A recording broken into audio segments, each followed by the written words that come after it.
Bienvenidos a Asesor PLD, tu barra de especialistas en prevención del lavado de dinero por actividades vulnerables. De lunes a viernes a las 17 p.m. hora centro. Conduce. Muy buenas tardes.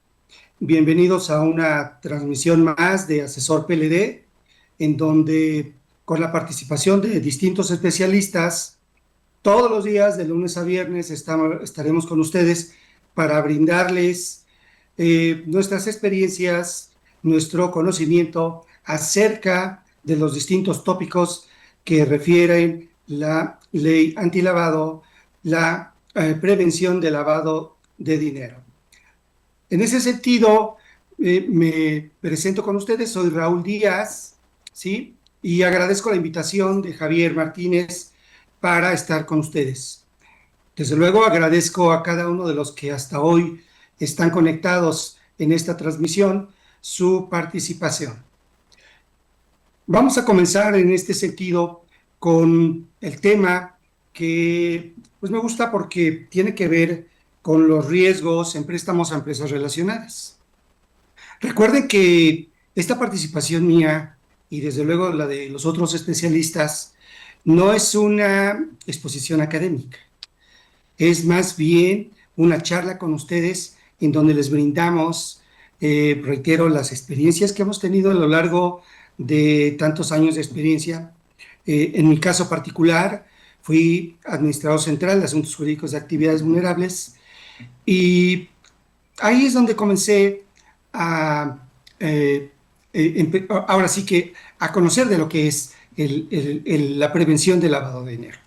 Porque el Servicio de Administración Tributaria es un órgano por excelencia no solo para recaudar impuestos, sino también para perseguir el lavado de dinero, que tiene muchas diferencias entre lo que es la persecución y la prevención del lavado de dinero. Continuando entonces con esta charla, que reitero, no quiero que sea una exposición académica, sabemos todos los que estamos en esta transmisión que el artículo 17 en la fracción cuarta de la LFPORPI o Ley Antilavado prevé la actividad vulnerable del otorgamiento de préstamos, crédito o mutuo. Y también sabemos que en el artículo 3, fracción décima, si mal no recuerdo, de las reglas de carácter general, se define lo que se entiende por un grupo empresarial. Y este concepto lo toma de la Ley del Mercado de Valores y significa grupo empresarial como aquel conjunto de empresas, de personas morales organizadas bajo esquemas de participación directa o indirecta del capital social, en la que una misma sociedad mantiene el control de las otras personas morales. Entonces estamos hablando realmente de una holding, ¿no? En donde la mano que mece la cuna, pues es la holding sobre las demás sociedades que forman parte integrante de ese conjunto de personas morales. Por su parte, las partes relacionadas, de acuerdo con la Ley del Impuesto sobre la Renta, se definen como aquellas personas físicas o morales que tienen vínculos de administración, vínculos de control del capital, ¿sí? Lo que le permite influir a la parte relacionada, a la que tiene ese vínculo de administración y control del capital, pues le permite influir en la toma de decisiones o en las condiciones de las operaciones del grupo. En nuestro país, pues toma también directrices de la OCDE, ¿no? Y la OCDE, bueno, regula conceptos principalmente para efectos fiscales y para efectos de precios de transferencia. La OCDE no la refiere como partes relacionadas ni como grupo empresarial, como lo hace la ley antilavado o como lo hace la ley del impuesto sobre la renta. Ella refiere más bien empresas asociadas y exige que para estas empresas asociadas, para estas partes relacionadas, uh, que las operaciones que se realicen entre ellas bajo este principio de empresas asociadas sigan una meta, un principio de plena competencia. Es decir, como si se tratara de empresas que trabajaran de manera independiente. Es decir, como si fueran independientes. Y en ese sentido, el hecho de no llevar a cabo estas circunstancias, pues conlleva implicaciones legales, implicaciones fiscales. ¿Por qué? Porque pues las operaciones tienen que documentarse, tienen que justificarse como si fueran entre partes independientes. Se requiere evidencia de márgenes, de utilidades y de que éstas cumplen con el principio de plena competencia, ¿sí? Porque una clasificación incorrecta puede derivar en ajustes fiscales, puede derivar en sanciones, en multas y escenarios, desde luego que no queremos, de revisiones por parte de las autoridades competentes. Entonces, podemos decir en resumen que partes relacionadas, ¿sí?, son aquellas entidades o personas físicas, como ya lo vimos, ¿no?, que con vínculos de control, de administración del capital, que pueden influir en las condiciones o en la orientación de las operaciones. Para efectos fiscales en nuestro país, pues es crucial, reitero, identificar las operaciones correctamente y aplicar las reglas de precios de transferencia para evitar contingencias legales y sanciones o multas. Desafortunadamente, hemos encontrado que varias empresas, una vez que nos piden la asesoría, la consultoría, se vienen manejando como si fueran grupos empresariales, ¿sí?, como si fueran partes relacionadas. Cuando tienes acceso a la información de las empresas, te das cuenta que no son grupo empresarial, que no son partes relacionadas. Pues sí, son empresas hermanas, son empresas primas hermanas, ¿no? Pero no por ello significa que exista entre ellas un control, una parte relacionada que tenga vínculos de control, vínculos de administración sobre el capital de las demás, sino que son independientes, digamos, unas de otras. Y desafortunadamente digo, muchas de ellas en temas de préstamos están presentando los avisos como si se trataran realmente de partes relacionadas a grupos empresariales, cuando no lo son.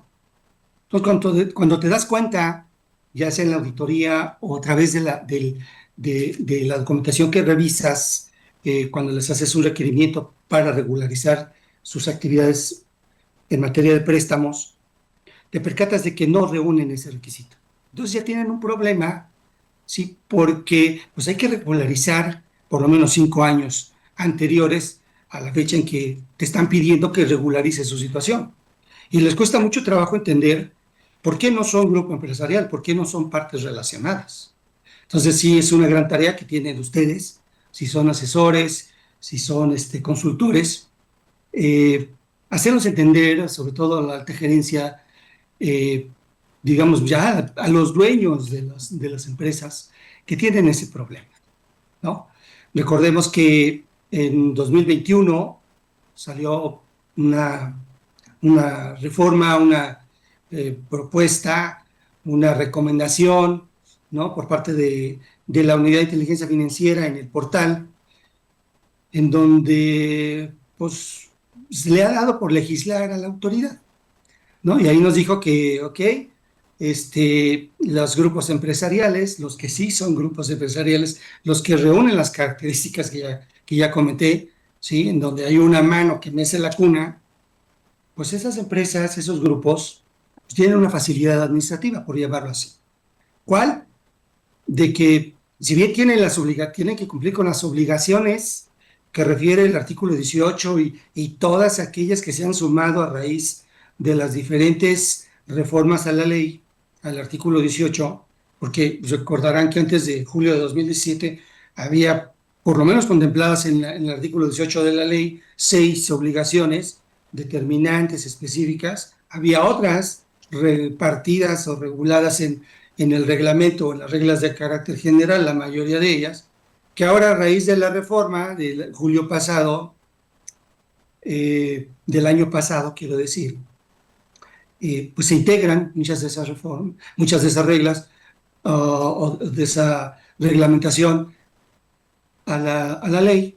Y bueno, nos dicen que, ok, cumple con las diversas obligaciones que establece la LFPOPI, excepto con aquella de presentar avisos, para lo cual estás obligado únicamente a presentar lo que hoy conocemos como los informes 27 bis, en donde únicamente le dices a la autoridad, ¿no? Envías el informe a la unidad de inteligencia financiera por conducto del SAT, si hubo operaciones o no hubo operaciones en determinado mes. Y es así, de sencillo, ¿no? Es un favor, se favorece a los grupos empresariales. Cuando no eres grupo empresarial, entonces tienes que reunir todos los requisitos que te prevé el instructivo, que lo pueden bajar del portal o del propio aviso o formato oficial, en donde, bueno, tienes que llenar una serie de información, ¿no? Que es un dolor de cabeza, llenar un informe, un aviso, ¿no?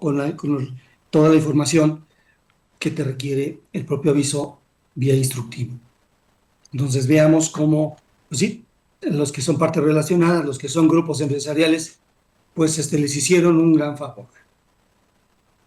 Continuando con la plática, con esta charla que espero les esté interesando, aquí nos están viendo, recordarán que, pues bueno, Gafi ha subrayado la importancia de introducir el enfoque basado en riesgo. A través de la recomendación 1 en el año 2012, que pues hace hincapié en la necesidad de identificar, evaluar, comprender y mitigar los riesgos de lavado de dinero y financiamiento al terrorismo, como base fundamental para la aplicación eficaz, eficiente de las 40 recomendaciones de Gafi. Y nos dice en esa recomendación 1 que identificar, evaluar, comprender los riesgos de lavado y de financiamiento al terrorismo, pues es parte esencial de la implementación de un régimen nacional de lucha contra el lavado de dinero y el financiamiento al terrorismo, y ahora nos dicen contra las armas de destrucción masiva, que deba incluirse en las diferentes normatividades nacionales, en leyes, regulaciones, medidas de cumplimiento, medidas para mitigar los riesgos de lavado de dinero, financiamiento y al terrorismo y el financiamiento contra la destrucción de armas de destrucción en masa. Los resultados de una evaluación de riesgos que realice un sujeto obligado, pues deben de proporcionarnos información útil, ¿no?, a las empresas para respaldar nuestras propias evaluaciones, nuestras medidas internas, pues, de mitigación de riesgos. Eso nos va a permitir comprender de forma adecuada los riesgos y respaldar la aplicación de las medidas que se establezcan en la ley, en las mejores prácticas o en la normatividad que emita la UIF, el SAT, la Comisión Nacional Bancaria de Valores, qué sé yo, la propia OCDE, ¿no?, que también maneja sus propias reglas, el Fondo Monetario Internacional, el Banco Mundial, Gafi. Entonces, el enfoque basado en riesgo, pues vemos que es fundamental porque cada una de estas organismos internacionales a los que he hecho mención, pues fijan sus propios estándares, tendientes a qué, pues a armonizar, a priorizar y asignar políticas que sean eficientes para cada una de las naciones que están adheridas a estos organismos internacionales. Entonces, esta evaluación de riesgos necesariamente conlleva el análisis de las amenazas, el análisis de las vulnerabilidades de lavado de dinero que tiene una empresa, ¿sí? A través de una serie de factores que ustedes ya conocen, ¿no? Porque lo han venido viendo con mis compañeros, ¿no? Que les han hablado ya de lo que son las evaluaciones nacionales de riesgo y la dificultad que implica la comprensión de esas evaluaciones. Entonces, hablaba yo de factores, ¿no? Que incluye los sectores, actividades, ubicaciones geográficas, tipos de clientes, canales de distribución, productos, servicios. Entonces, un chorro de cosas, ¿no? Entonces, esto va a implicar que las medidas de mitigación pues sean desarrolladas o con base en estos riesgos, ¿no? Que tengan como base pues una evidencia, ¿no?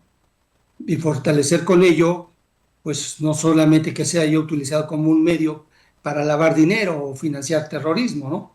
Sino un sistema de lucha justo pues contra el lavado de dinero, porque recordemos que para no solamente para la autoridad, sino que la propia Suprema Corte de Justicia de la Nación ya definió que pues somos auxiliares de la administración, ¿no? Alguna vez nos dijo, ¿no? Por allá cuando inició la ley había cientos de amparos, sobre todo de los notarios públicos contra la ley, donde se alegaba por parte de ellos, oye, me estás convirtiendo en un policía, en un gendarme, en un investigador, ¿sí?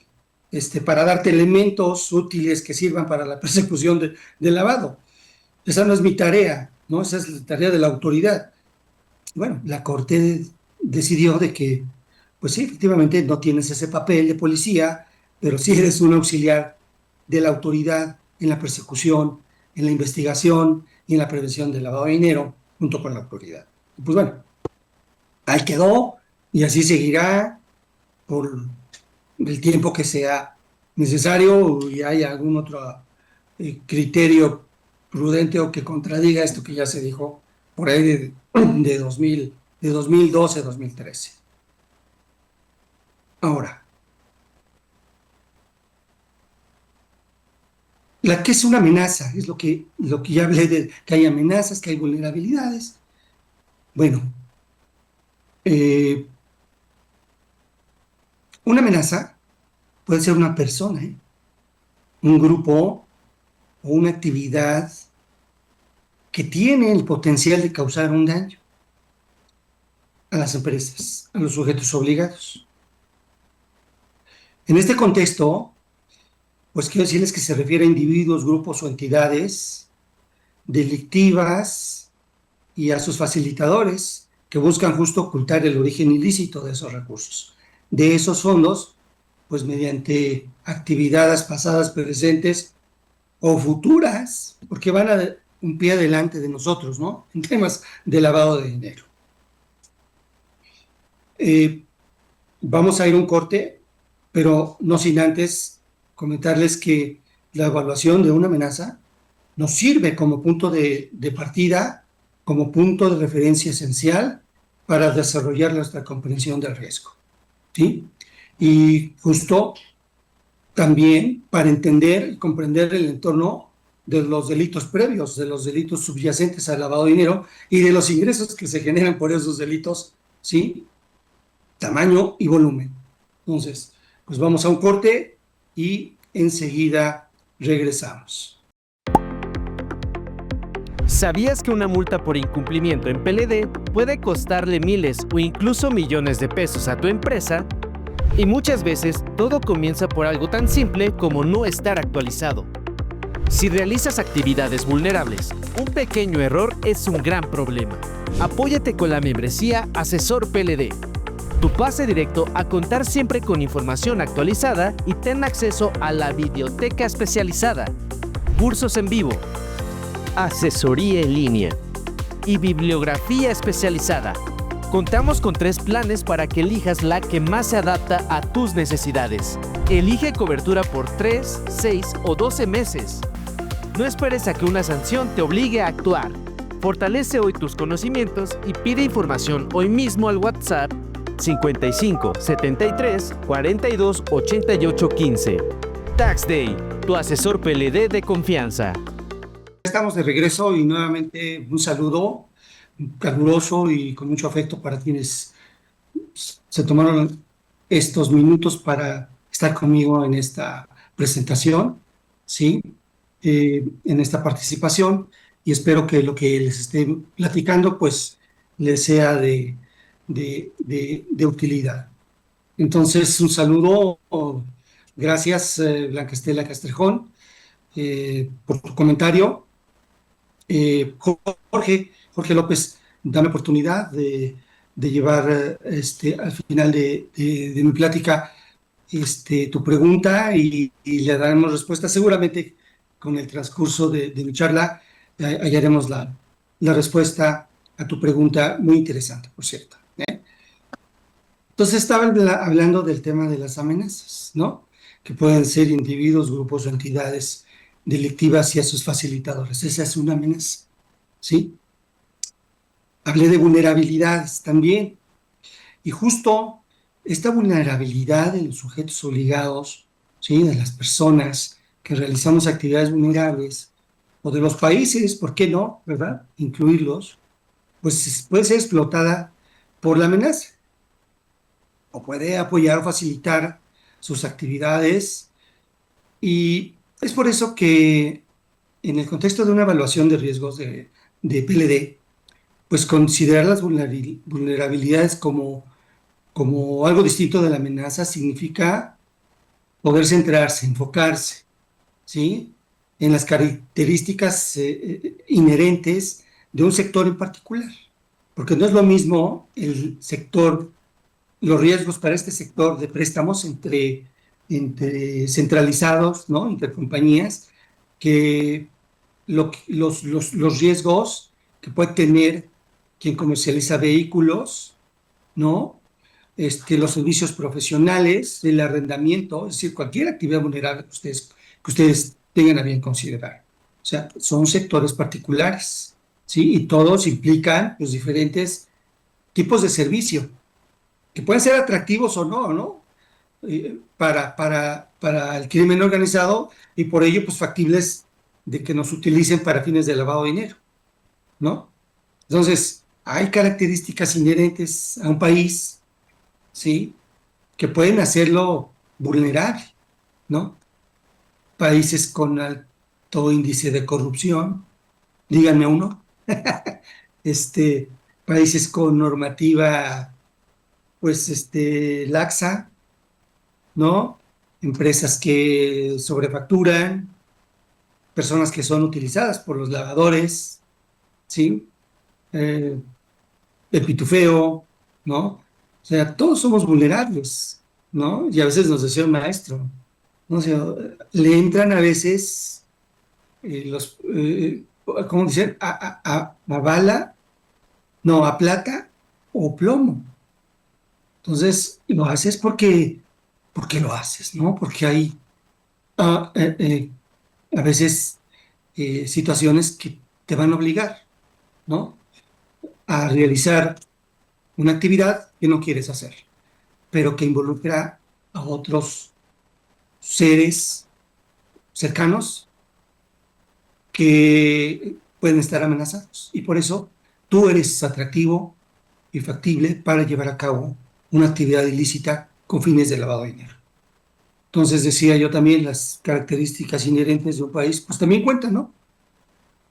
Sectores del sector financiero, del sector comercial, decía yo, y pues de las empresas. Entonces, las vulnerabilidades que son explotadas por las amenazas, pues están relacionadas, decía yo, por la debilidad de la ley, la regulación, ¿no? O los países, ¿sí? Decía yo, con normas laxas o altos índices de corrupción. Entonces, en las empresas, pues deficiencias en sus controles, ¿no? En el cumplimiento parcial ¿sí? O el cumplimiento total de la legislación, ¿sí? Entonces, esas amenazas, que muchos no las queremos ver, ¿no? Tenemos ceguera voluntaria muchas veces, pues eso va a afectar a una organización, todas esas vulnerabilidades. Y eso trae consecuencias, ¿no? Entonces, trae impactos, daños, ¿no? Que se producen en la actividad de las empresas, ¿no? En la economía, en la sociedad misma, ¿no? Vemos hoy todo el tema de el comercio informal, ¿no? Que desde el informe de evaluación mutua de 2018, como recordarán, pues nos dijeron los del GAFI, oye, pues no la mueles, o sea, tu comercio informal está a la patada, contrólalo, ¿no? Regula a tu gente, a tu agente, ¿no? No hemos avanzado mucho, ¿no? Que digamos, de 2018, hace 8 años, imagínense. Entonces las consecuencias, pues obviamente a nivel nacional, pues reflejan la naturaleza y el poco alcance que han tenido las reglas, las normas, en nuestro país, ¿no? Y pues ya sea a corto o a largo plazo, pues esto está provocando daños, ¿no? A sectores específicos, al entorno empresarial. Y decía yo hace ratito, pues a los intereses nacionales, ¿no? Y todos estos impactos, pues obviamente que socava la reputación de las empresas, de los sectores, ¿no? Al sector financiero del país, ¿sí? Entonces, por eso se dice que debemos de centrarnos en una comprensión integral de nuestras amenazas y vulnerabilidades, porque eso nos va a permitir hacer una evaluación general de nuestros riesgos, de priorizar los mitigantes, ¿sí? Y ayudar a fortalecer nuestros propios sistemas frente a los impactos que pueda llegar a tener las amenazas y las vulnerabilidades, ¿sí? Entonces es todo un proceso que debemos de llevar a cabo y pues con base en una metodología. Y esto no lo hace cualquiera, no lo puede hacer cualquiera, ¿no? Entonces hay expertos que, que lo pueden hacer, que saben de estas estrategias, que saben de estas políticas, que realizan planes de acción, priorizan los riesgos, las medidas que pueden mitigarlos, y desde luego todo esto implica los recursos, ¿no? Recursos que se deben de proporcionar a las empresas, a los sectores, pues para fortalecer, ¿no? Para fortalecer nuestras defensas en línea con los riesgos que se han identificado. Y este es un tema, díjole, de los riesgos, digo, de los recursos, que bueno, esa fue otra de los problemas que se tuvo en el SAT, ¿no? Que en la evaluación mutua nos dijo Gafi, oye, a ver, gobierno, dale al SAT, denle más recursos, con lo que tiene, pues no puede hacer lo que queremos que hagan estos cuates, ¿no?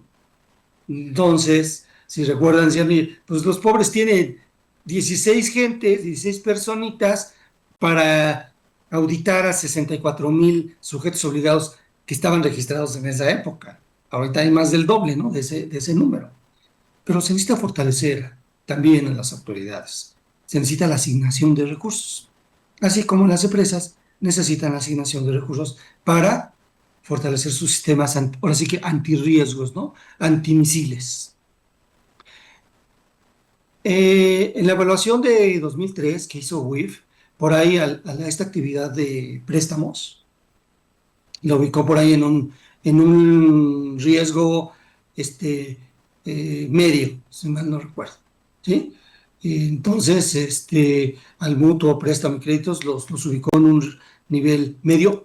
Estas evaluaciones, desde luego, también nos sirven para tomarlas en cuenta, ¿no? E identificar y evaluar y comprender el riesgo de lavado que tenemos en las empresas y al cual estamos expuestos, ¿no? Y eso lo tiene que tomar en cuenta, se tiene que tomar en cuenta para tomar decisiones adecuadas, proporcionadas, ¿no? Para la mitigación de esos, justo de esos riesgos, ¿no? También me pregunta Javier. Hola Javier, ¿qué tal? Lo vamos a dejar ahorita al final, ya lo había comentado, con todo gusto. Y vemos cómo, reitero, las empresas no han entendido todavía el riesgo inherente que tienen, muchas de ellas porque se están manejando como grupos empresariales. Sí, como empresas que tienen una tesorería centralizada y de la cual pues realizan entre sí lo que se llaman los préstamos intercompañías. Y creyendo que son grupos empresariales, no están presentando avisos. Entonces, estas empresas que creen que son partes relacionadas o grupos empresariales, pues tienen un riesgo inherente tremendo, ¿no? Sin ninguna medida de mitigación porque están partiendo de una base falsa, de una base equivocada. Entonces su grado de riesgo pues es, híjole, es grosero, ¿no? Así diría Martinoli. Entonces, el riesgo inherente debe ser el punto de partida a la hora de realizar una evaluación de riesgos. Y si partes de forma equivocada, ¿no? Para hacer tu evaluación, pues estás fregado, ¿sí? Tu resultado va a ser equivocado. Tu evaluación general de riesgos, ¿sí? No va a poder interactuar ni con las amenazas ni con tus vulnerabilidades para poder entender y desarrollar y mitigar, al fin de cuentas, los riesgos, ¿no? Entonces, pues los sujetos obligados, pues deben utilizar distintos enfoques para analizar sus riesgos, ¿no? No existe un modelo único, definitivo, decía hace rato. El modelo de Gafi, el modelo de OCDE, ¿no? El de Banco Mundial. Pues no, entonces, quienes participen en tu análisis de riesgo como empresa, como sector, lo deben de saber y entonces en ese sentido, pues ya sabrán cómo podrán clasificar y categorizar debidamente esos riesgos, identificarlos, ¿no? Y en términos de su grado o importancia relativa, ¿sí? Entonces, ellos tienen que explorar cómo interactúan las amenazas, las vulnerabilidades. De no ser así, decía, partiendo de una base equivocada, falsa, pues no va a haber ningún cambio, ¿no? Y van a seguir siendo vulnerables, ¿sí? Y esto, pues le decía yo, el conocimiento de tus amenazas y vulnerabilidades, pues es sustancial, ¿no? Ya no hablemos del riesgo residual que tendría, ¿no? Partiendo de una base falsa, ¿no? Porque si el riesgo residual se define como aquel que permanece después de que has aplicado o introducido en tu sector medidas de mitigación a tus riesgos, si no los has comprendido desde un principio, pues estamos mal, ¿sí? Entonces, pues ahí ya va a depender mucho de la eficacia de quien lleva a cabo esta evaluación, ¿no? De identificar este, tus riesgos y el impacto, ¿no? Que tenga en tu empresa y las medidas que tengas que adoptar, pues va a depender mucho de la experiencia, de la capacidad, de la competencia de quien vas a contratar, ¿no? Entonces, eh, fíjense que hay en esta parte en este enfoque que le estoy dando, pues bueno, eh, quiero enfocarme en la parte en este sector, ¿no? En este de grupos empresariales o el riesgo entre partes relacionadas, este, pues siga siendo un peligro, no importa que sea tu hermano, tu hermana o tu prima cercana. Porque el peligro o la amenaza, digámoslo así, no es la captación masiva de clientes, ¿no? Como yo tengo un chorro de clientes a quienes les doy préstamos, ¿no? Ahí no, aquí el tema no es la captación masiva de clientes entre la parte relacionada, sino el uso de los préstamos que muchas veces sirven para que se mueven esos recursos entre sociedades, pero que estas sociedades pues tienen que justificar esos flujos. No porque sean grupo empresarial lo van a hacer así de fácil. Entonces, hay que justificar esos flujos, no simular operaciones, triangulaciones o documentar movimientos sin suficiente razón de negocio. Es decir, las empresas tienen que establecer un proceso formal de identificar esos riesgos en temas de préstamo, mutuo, crédito, líneas de crédito, reconocimientos de adeudo, garantías, o instrumentos equivalentes, ¿no? Entonces, deben de identificar y conocer perfectamente a la sociedad receptora del préstamo, aun cuando se trate de una parte relacionada, porque la ley antilavado así lo exige en cada una de sus anexos, ¿no?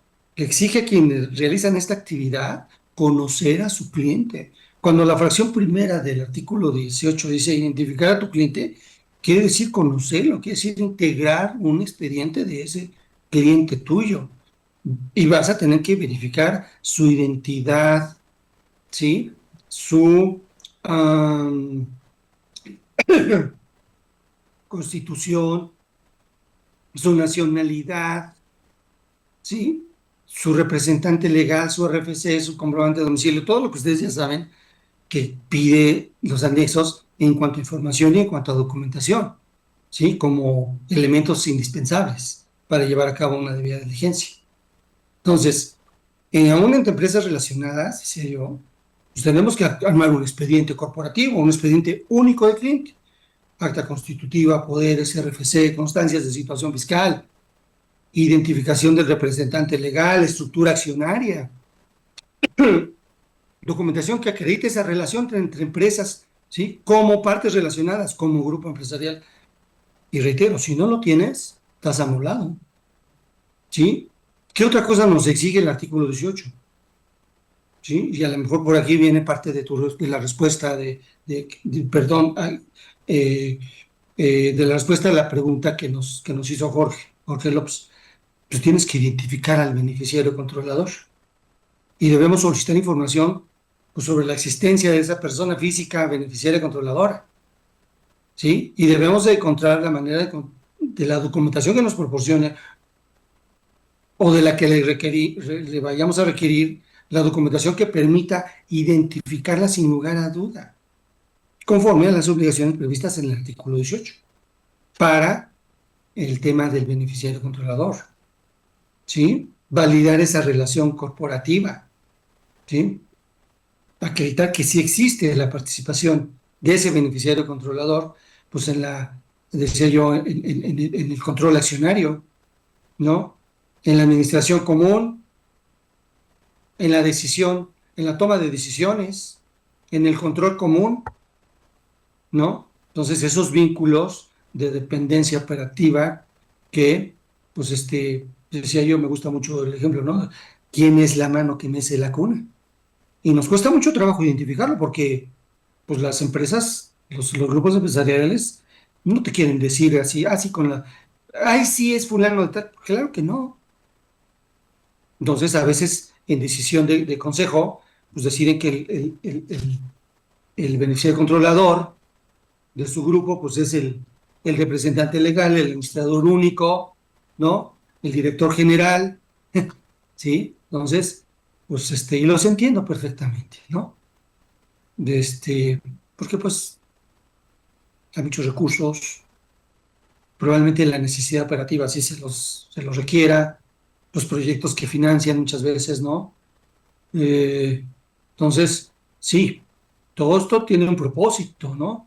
Las reformas a la ley, ¿sí? Saber quién es el beneficiario controlador, los propósitos del préstamo, ¿sí? El proyecto que se va a realizar, cuál es la fuente de pago, la forma de la restitución. Entonces no está fácil, ¿no?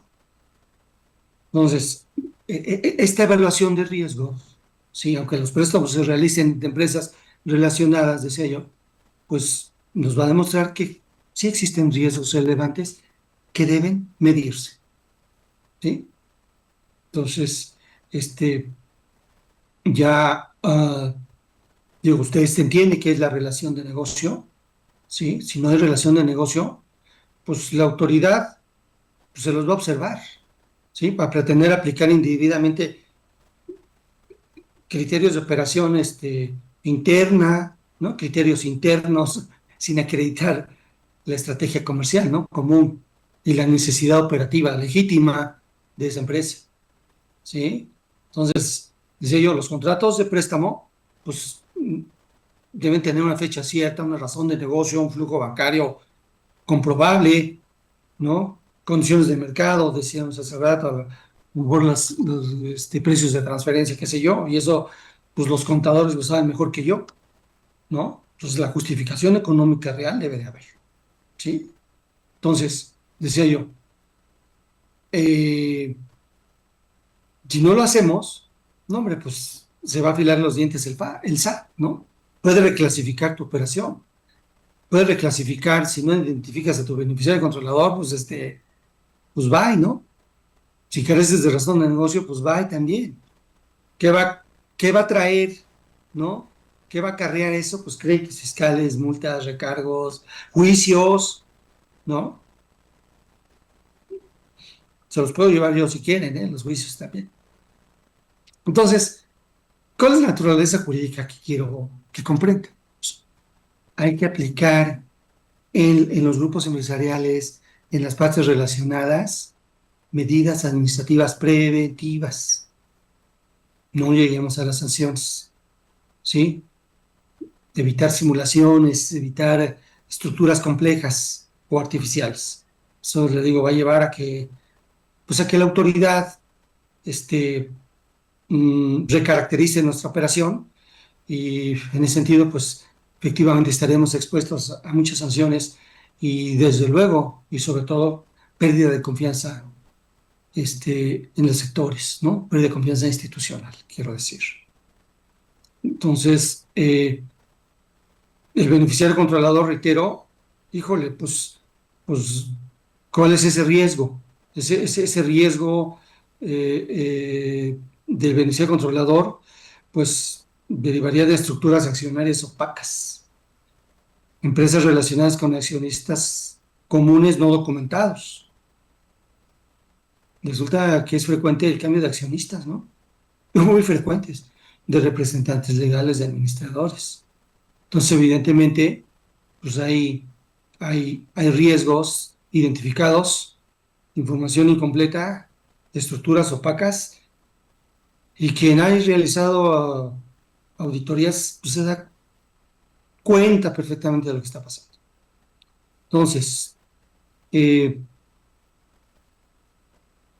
eh, para finalizar, yo sugeriría en una escala de riesgos, como un riesgo bajo, en el tema de préstamos entre empresas relacionadas, pues que exista este, una relación claramente documentada, contratos formales, autorizaciones corporativas, destino específico, administración correcta, pagos a través del sistema financiero, un beneficiario controlador debidamente identificado, registros contables consistentes, de apoyo o soporte consistente.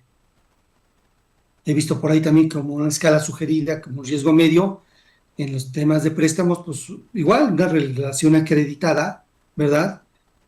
Eh, cuando no, y no exista documentación completa, ¿sí? Retrasos en la formalización, inconsistencias menores, ¿no? En el tema de los contratos, los flujos bancarios, en la contabilidad. Eso a mí yo sugeriría como un riesgo, ¿no? Una escala de riesgo medio.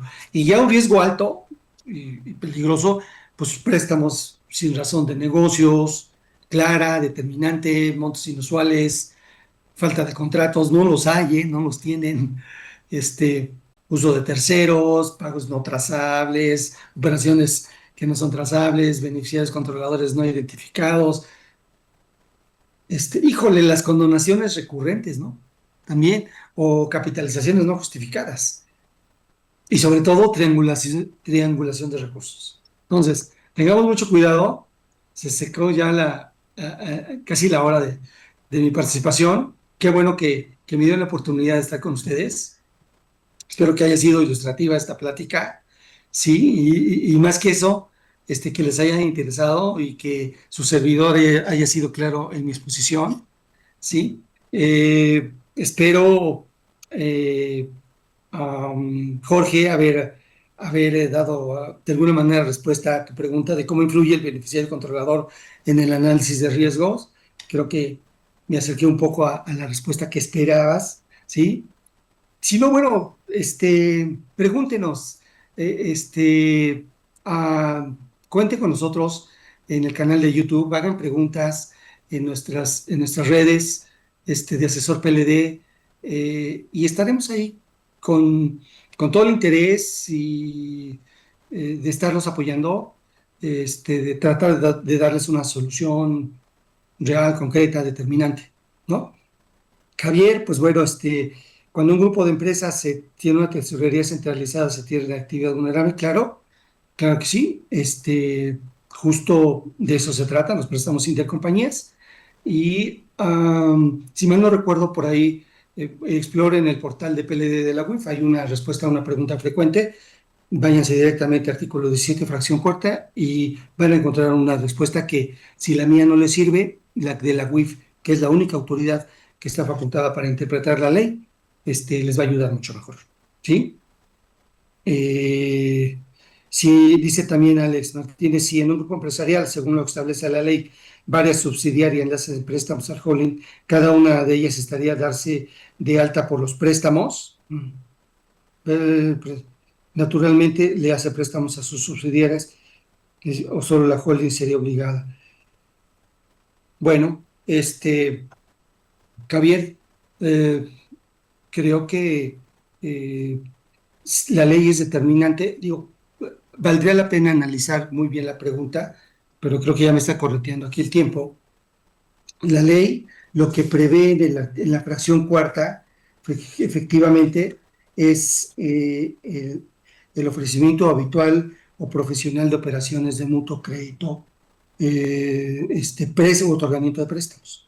Entonces, si bajo el principio de que si la ley no distingue, no debemos distinguir, y una subsidiaria es la que le hace el préstamo a la holding, bueno, creo que en el sentido estricto de como lo establece la ley, sí podría verse obligada a darse de alta y en consecuencia a hacerse, a echarse encima todo el cúmulo y la carga brutal administrativa que conlleva ese ofrecimiento habitual y profesional de préstamos. Si di una respuesta que satisfaga tu interés, adelante, y si no, reitero, valdría la pena que lo hagamos a través de nuestros canales, ¿no? Y creo que en ese sentido habría una respuesta más razonable, ¿sí? De la que estoy dando ahorita. Agradezco mucho la invitación de nuevo de estar aquí en Asesor PLD. Véanos, reitero, en las diferentes, en el canal de YouTube, en Facebook. Síganos, ¿sí? Creo que eh, podemos aprender mucho de todos nosotros. Ustedes con sus preguntas, sí, digo yo con sus preguntas y ustedes con mis respuestas, ¿no? Si son malas, malísimas, pues ya háganmelo saber también en Asesor PLD en YouTube, ¿sí? Y les prometo que me voy a poner a estudiar. Muchas gracias, agradezco nuevamente y síganos en nuestras redes.